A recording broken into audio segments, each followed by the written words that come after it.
Hey guys, good evening. Welcome to use of time by Anupriya Anand. आप सभी का बहुत बहुत स्वागत है।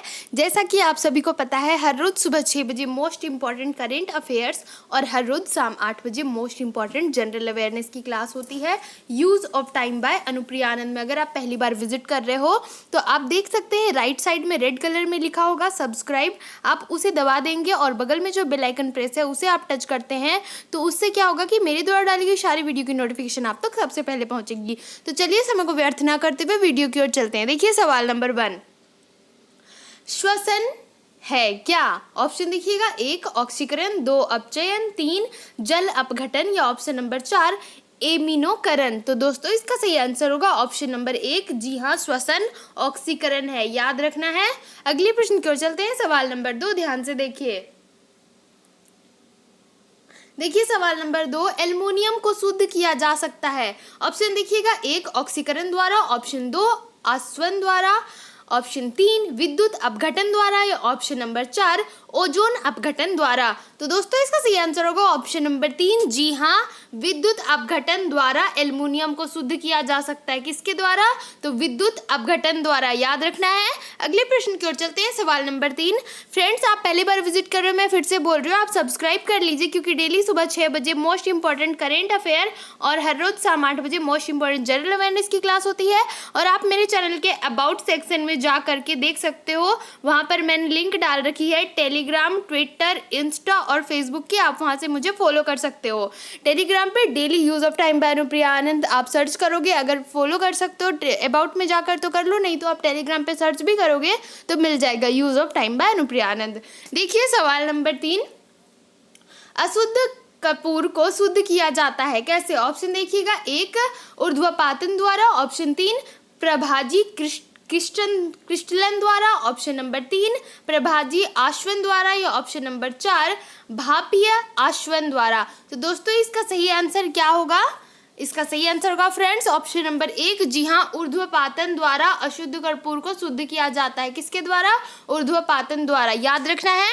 अगले प्रश्न की ओर चलते हैं। सवाल नंबर 4 ध्यान से देखिए क्वेश्चन नंबर 4, प्रकाश संश्लेषण के दौरान हरे पौधे किसका अवशोषण करते हैं? ऑप्शन देखिएगा, 1 nitrogen, 2 carbon dioxide, option number 3 carbon monoxide या ऑप्शन नंबर 4 ऑक्सीजन। तो दोस्तों इसका सही आंसर होगा ऑप्शन नंबर 2। जी हाँ, कार्बन डाइऑक्साइड। प्रकाश संश्लेषण के दौरान हरे पौधे किसका अवशोषण करते हैं? तो कार्बन डाइऑक्साइड का, याद रखना है। अगले प्रश्न की ओर चलते हैं। क्वेश्चन नंबर 5 सवाल नंबर 5 ध्यान से देखिए, ग्रीन हाउस प्रभाव का कारण क्या है? ऑप्शन देखिएगा, 1 nitrogen, 2 carbon dioxide, 3 carbon monoxide या 4 नाइट्रोजन डाइऑक्साइड। दोस्तों इसका सही आंसर होगा ऑप्शन नंबर 2। जी हाँ, कार्बन डाइऑक्साइड। ग्रीन हाउस प्रभाव का कारण क्या है? तो कार्बन डाइऑक्साइड, याद रखना है। देखिए सवाल नंबर 6 ध्यान से, क्वेश्चन नंबर 6, मुद्रणालय में प्रयुक्त टाइप धातु किसके एलॉय हैं? ऑप्शन देखिएगा, 1 सीसा और तांबा, ऑप्शन 2 सीसा और एंटीमनी, ऑप्शन 3 सीसा और बिस्मथ या ऑप्शन नंबर 4 सीसा और जिंक। तो दोस्तों इसका सही आंसर होगा ऑप्शन नंबर 2। जी हाँ, सीसा और एंटीमनी। तो इसका आंसर होगा ऑप्शन नंबर 2 सही होगा, याद रखना है, सीसा और एंटीमनी। अगले प्रश्न की ओर चलते हैं। सवाल नंबर 7 ध्यान से देखिए, कोका कोला का खट्टा स्वाद किसके अस्तित्व के कारण होता है? ऑप्शन देखिएगा, 1 acetic acid, option 2 phosphoric acid, option 3 hydrochloric acid, option number 4 formic acid. तो दोस्तों इसका सही आंसर होगा ऑप्शन नंबर 1। जी हाँ, एसिटिक एसिड। कोका कोला का खट्टा स्वाद किसके अस्तित्व के कारण होता है? तो एसिटिक एसिड के कारण, याद रखना है।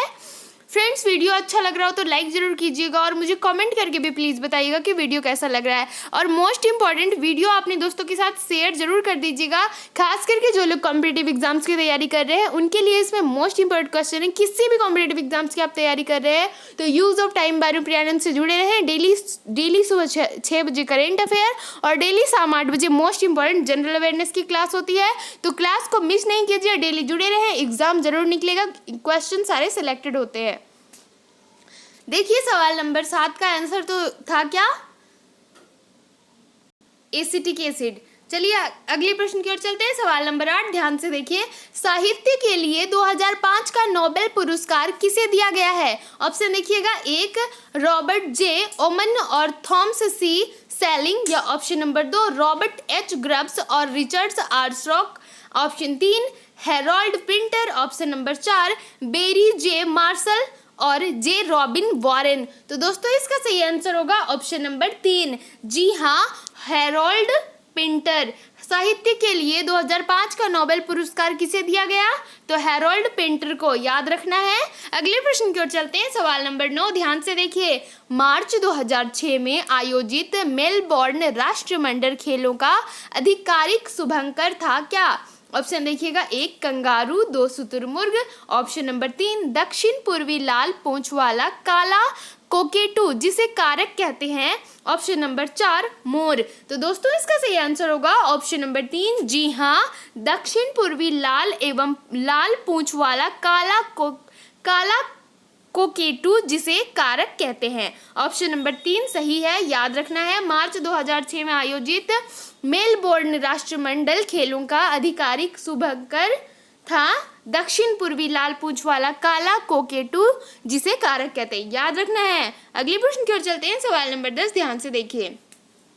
विश्व रिकॉर्ड की पहली गिनीज पुस्तक किस वर्ष प्रकाशित हुई थी? ऑप्शन देखिएगा, 1 1950, ऑप्शन 2 1954, ऑप्शन 3 1960, ऑप्शन 4 1963।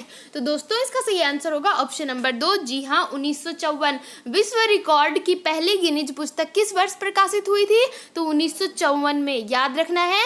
अगले प्रश्न की ओर चलते हैं। फ्रेंड अगले प्रश्न की ओर जाने से पहले आप ध्यान से सुनिए। अगर आप पहली बार विजिट कर रहे हो, डेली के करेंट अफेयर आती है, इसमें आप मिस कर गए हो तो आई बटन पे चेक कर सकते हो और नीचे डिस्क्रिप्शन में भी लिंक है, आप देख सकते हैं। अगर जनरल अवेयरनेस को मिस कर गए हो या फिर करेंट अफेयर को, तो आप निश्चिंत रहें, आप मेरे चैनल में आई बटन पे और डिस्क्रिप्शन में भी इस वीडियो में देख सकते हैं और चैनल पे जाकर भी चेक कर सकते हैं। देखिए सवाल नंबर 11, परमाणु ऊर्जा आयोग का गठन हुआ था। ऑप्शन देखिएगा, अगस्त 1948 में, ऑप्शन 2 अक्टूबर 1955 में, ऑप्शन 3 दिसंबर 1962 में, ऑप्शन नंबर 4 सितंबर 1965 में। तो दोस्तों इसका सही आंसर होगा ऑप्शन नंबर 1। जी हाँ, अगस्त 1948 में परमाणु ऊर्जा आयोग का गठन हुआ था, अगस्त 1948 में, याद रखना है, ध्यान से याद रखना है। अगले प्रश्न की ओर चलते हैं। सवाल नंबर 12 ध्यान से देखिए। नवीनतम वार्षिक फोर्ब्स पत्रिका 2006 के क्रम निर्धारण के अनुसार निम्नलिखित में से कौन सा व्यक्ति संसार के सबसे अधिक धनवान 5 व्यक्ति में शामिल नहीं है? ऑप्शन देखिएगा, 1 यूएसए का बिल गेट्स, ऑप्शन 2 भारत का लक्ष्मी मित्तल, ऑप्शन 3 मेक्सिको का Carlos Slim Helu, option number 4 Hong Kong का लीका सिंह। तो दोस्तों हांगकांग का लीका सिंह। तो दोस्तों इसका सही आंसर क्या होगा? ऑप्शन नंबर 4 इसका सही आंसर होगा हांगकांग का लीका सिंह। कहा गया है कि नवीनतम वार्षिक फोर्ब्स पत्रिका 2006 के क्रम निर्धारण के अनुसार निम्नलिखित में से कौन सा व्यक्ति संसार के सबसे अधिक धनवान 5 व्यक्तियों में शामिल नहीं है? तो हांगकांग का लीका सिंह, याद रखना है। अगले प्रश्न की ओर चलते हैं। सवाल नंबर 13 ध्यान से देखिए। निम्नलिखित में से किसको आधारिक संरचना क्षेत्र में शामिल नहीं किया जाता? ऑप्शन देखिएगा, 1 विद्युत उत्पादन, ऑप्शन 2 सड़कों का निर्माण, ऑप्शन 3 खाद्य उत्पादन, या ऑप्शन नंबर 4 हवाई अड्डों का प्रसार। तो दोस्तों इसका सही आंसर होगा ऑप्शन नंबर 3। जी हाँ, खाद्य उत्पादन। कहा गया है कि किसको आधारिक संरचना क्षेत्र में शामिल नहीं किया जाता? तो खाद्य उत्पादन को। विद्युत उत्पादन, सड़कों का निर्माण, हवाई अड्डों का प्रसार, ये सबको शामिल किया जाता है आधारिक संरचना में, लेकिन कि खाद्य उत्पादन को शामिल नहीं किया जाता। ठीक है, याद रखना है। अगले प्रश्न की ओर चलते हैं। सवाल नंबर 14 ध्यान से देखिए। भारत में हरित क्रांति कब तक किसके मामले में सबसे अधिक फसल रही है? ऑप्शन देखिएगा, 1 गन्ना, 2 मोटे अनाज, 3 गेहूं, 4 चावल। तो दोस्तों इसका सही आंसर होगा ऑप्शन नंबर 3। जी हाँ, गेहूं। भारत में हरित क्रांति अब तक किसके मामले में सबसे अधिक सफल रही? तो गेहूं, याद रखना है। अगले प्रश्न की ओर चलते हैं। सवाल नंबर 5 ध्यान से देखिए।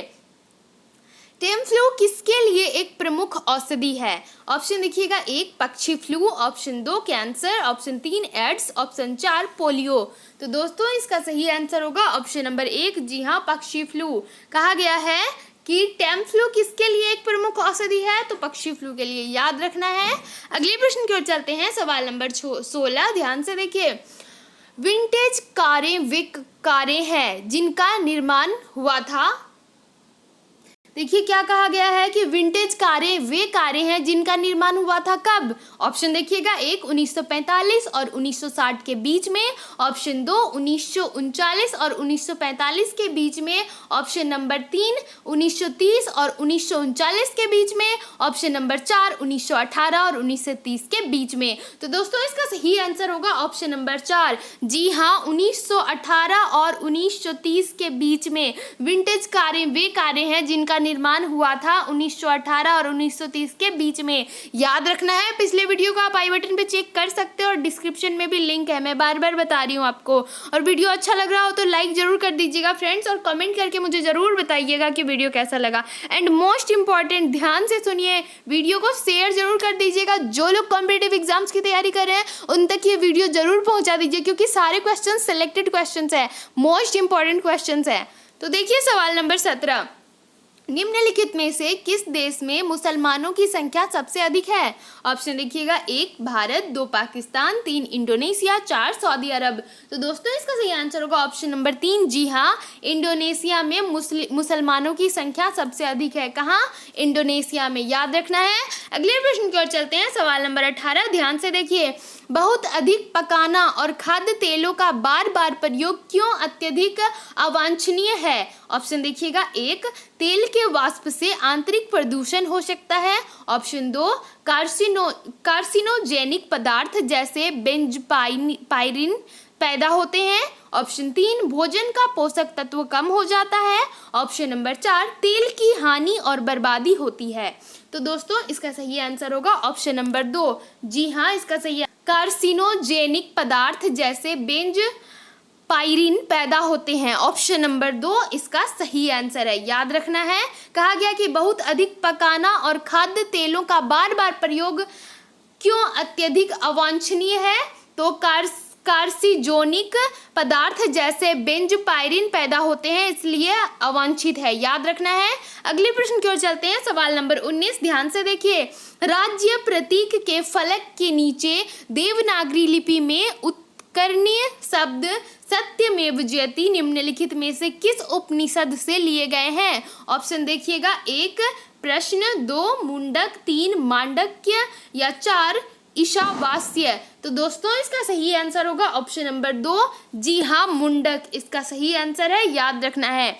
फ्रेंड्स मैं बार बार कह रही हूँ, अगर जो पहली बार विजिट कर रही हो यूज ऑफ टाइम प्लान में, देखिए यहाँ पर साइड में लिखा होगा, आपके राइट साइड में सब्सक्राइब लिखा होगा, वहाँ पर जाकर के आप सब्सक्राइब कर लीजिए। जिन्होंने सब्सक्राइब कर लिया वो बहुत फायदे में है और उनको मेरे तरफ से बहुत बहुत धन्यवाद, और जिन्होंने सब्सक्राइब नहीं किया वो जाकर अभी जल्दी से सब्सक्राइब कर लीजिए। और वीडियो अच्छा लग रहा हो, इन्फॉर्मेटिव लग रहा हो तो लाइक ज़रूर कीजिएगा और मुझे कमेंट करके भी ज़रूर बताइएगा। चलिए देखिए सवाल नंबर 19, इसका आंसर होगा 2, सही है। अगले प्रश्न की ओर चलते हैं, सवाल नंबर 20, हेल्गोलैंड निम्नलिखित में से किस देश का द्वीप है? ऑप्शन देखिएगा, 1 ब्रिटेन, 2 जर्मनी, 3 यूएसए या ऑप्शन नंबर 4 इंडोनेशिया।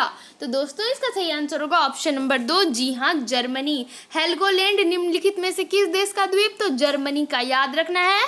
अगले प्रश्न की ओर चलते हैं, सवाल नंबर 21, ध्यान से देखिए। किस नगर को भारत की सिलिकन घाटी कहा जाता है? ऑप्शन देखिएगा, 1 मुंबई, 2 चेन्नई, 3 हैदराबाद, 4 बेंगलुरु। तो दोस्तों इसका सही आंसर होगा ऑप्शन नंबर 4, जी हाँ बेंगलुरु, यानी कि ऑप्शन नंबर 4 इसका सही आंसर है। किस नगर को भारत की सिलिकन घाटी कहा जाता है? तो बेंगलुरु को, याद रखना है। अगले प्रश्न की ओर चलते हैं, सवाल नंबर 22, ध्यान से देखिए। सवाल नंबर 22 क्या कहता है? संसार की सबसे बड़ी कंक्रीट संरचना माना जाने वाला 3 गॉर्जेज डैम निम्नलिखित में से किस देश में स्थित है? ऑप्शन देखिएगा, 1 चीन, 2 ताइवान, 3 मलेशिया या 4 थाईलैंड। तो दोस्तों इसका सही आंसर होगा ऑप्शन नंबर 1, जी हाँ चीन। इसका सही आंसर है ऑप्शन नंबर 1।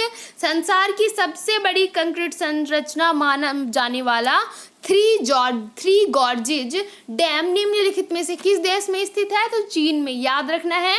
अगले प्रश्न की ओर चलते हैं, नंबर 23, ध्यान से देखिए।